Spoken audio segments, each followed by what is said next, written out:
ರಾಜ್ಯದ ರೈತರಿಗೆ ಹಗಲಿನಲ್ಲಿ ನಿರಂತರವಾದ ವಿದ್ಯುತ್ ಸರಬರಾಜು ಖಾತರಿ ಮಾಡುವ ಮೂಲಕ ಕುಸುಮ್ ಸಿ ಯೋಜನೆಗೆ ಮುಖ್ಯಮಂತ್ರಿ ಸಿದ್ದರಾಮಯ್ಯ ಅವರು ಬುಧವಾರ ಚಾಲನೆ ನೀಡಿದ್ದಾರೆ. ಗೌರಿಬಿದನೂರು ತಾಲೂಕಿನ ತೊಂಡೇಬಾವಿ ಹೋಬಳಿಯ ಹನುಮೇನಹಳ್ಳಿ ಮತ್ತು ಚರಕಮಟ್ಟೇನಹಳ್ಳಿ ಗ್ರಾಮಗಳಲ್ಲಿ 20 ಮೆಗಾವಾಟ್ ಸಾಮರ್ಥ್ಯದ ಸೌರಶಕ್ತಿ ಘಟಕವನ್ನು ಸ್ಥಾಪಿಸಲಾಗಿದೆ. ಇದು ರಾಜ್ಯದಲ್ಲೇ ಕುಸುಮ್ ಸಿ ಯೋಜನೆಯಡಿ ನಿರ್ಮಾಣವಾದ ದೊಡ್ಡ ಸೌರೋರ್ಜಾ ಘಟಕ. ಇದೇ ರೀತಿಯ ಎಲ್ಲಾ ಮಾಹಿತಿಗೆ ನಮ್ಮ ಚಾನೆಲ್ ಅನ್ನು ಸಬ್ಸ್ಕ್ರೈಬ್ ಆಗೋದನ್ನ ಮಾತ್ರ ಮರಿಬೇಡಿ. ಈ ಯೋಜನೆಯ ಮಹತ್ವವೇನು ಎಂಬುದನ್ನು ನೋಡೋಣ ಬನ್ನಿ. ಮೊದಲನೇದಾಗಿ, ಕೃಷಿ ಫೀಡರ್ಸ್ಗಳನ್ನು ಸೌರಶಕ್ತಿಗೆ ಪರಿವರ್ತಿಸಿ ರೈತರ ಪಂಪ್ ಸೆಟ್ಗಳಿಗೆ ಹಗಲು ವೇಳೆಯಲ್ಲಿ 3 ಫೇಸ್ ವಿದ್ಯುತ್ ಪೂರೈಕೆ ಮಾಡಲಾಗುತ್ತೆ. ಎರಡನೇದಾಗಿ, ಸ್ಥಳೀಯವಾಗಿ ಉತ್ಪಾದಿತ ವಿದ್ಯುತ್ ಬಳಕೆಯಿಂದ ಟ್ರಾನ್ಸ್ಫಾರ್ಮರ್ಗಳ ಹೊರೆ ಕಡಿಮೆಯಾಗುತ್ತದೆ.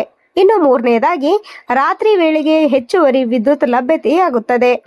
ಇನ್ನು ಮೂರನೇದಾಗಿ, ಸರ್ಕಾರಿ ಭೂಮಿ ಲಭ್ಯವಿದ್ದರೆ ಉಚಿತವಾಗಿ ನೀಡಲಾಗುವುದು.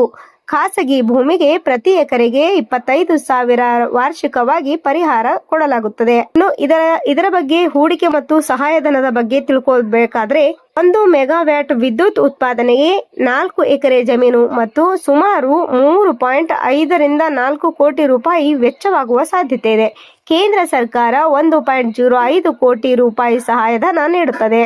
ಮೂರನೇದಾಗಿ, ರಾಜ್ಯ ಸರ್ಕಾರ ಪ್ರತಿ ಯೂನಿಟ್ಗೆ 3.17 ರೂಪಾಯಿ ದರದಲ್ಲಿ ವಿದ್ಯುತ್ ಖರೀದಿಸುತ್ತದೆ. ಮುಖ್ಯಮಂತ್ರಿಯ ಭರವಸೆಗಳು ಏನು ಎಂಬುದನ್ನು ನೋಡೋಣ ಬನ್ನಿ. ಮುಖ್ಯಮಂತ್ರಿ ಭರವಸೆಗಳು ಎಂಬುದಾದ್ರೆ, ಮುಂದಿನ 3 ವರ್ಷಗಳಲ್ಲಿ 60,000 ಮೆಗಾವ್ಯಾಟ್ ಸೌರಶಕ್ತಿ ಉತ್ಪಾದನೆಗೆ ಯೋಜನೆ. ಪ್ರತಿ ವರ್ಷ ರೈತರಿಗೆ 19,000 ಕೋಟಿ ರೂಪಾಯಿಯ pump set subsidy.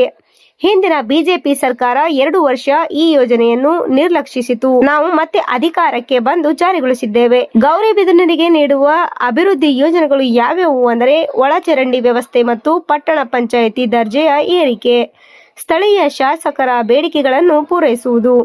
Kusum C ಯೋಜನೆಯು ರೈತರ ವಿದ್ಯುತ್ ಸಮಸ್ಯೆಗೆ ಸುಸ್ಥಿರ ಪರಿಹಾರವಾಗಿದೆ. ಸೌರಶಕ್ತಿಯನ್ನು ಬಳಸಿಕೊಂಡು ಕೃಷಿ ಉತ್ಪಾದನೆ ಹೆಚ್ಚಿಸುವ ಈ ಹಂತಕ್ಕೆ ರಾಜ್ಯ ಸರ್ಕಾರದ ನಿರ್ಧಾರ ಮಾದರಿಯಾಗಿದೆ. ಈ ಬಗ್ಗೆ ನೀವೇನಂತೀರಾ? ನಿಮ್ಮ ಅಭಿಪ್ರಾಯಗಳನ್ನು ನಮ್ಮ ಕಾಮೆಂಟ್ ಬಾಕ್ಸ್ ನಲ್ಲಿ ತಿಳಿಸಿ. ನೀವಿನ್ನು ನಮ್ಮ ಚಾನಲ್ಗೆ ಸಬ್ಸ್ಕ್ರೈಬ್ ಆಗಿಲ್ಲ ಅಂದ್ರೆ ಈ ಕೂಡಲೇ ಸಬ್ಸ್ಕ್ರೈಬ್ ಆಗಿ, ಪಕ್ಕದಲ್ಲೇ ಬರುವ ಬೆಲ್ ಐಕನ್ ಕೂಡ ಕ್ಲಿಕ್ ಮಾಡಿ.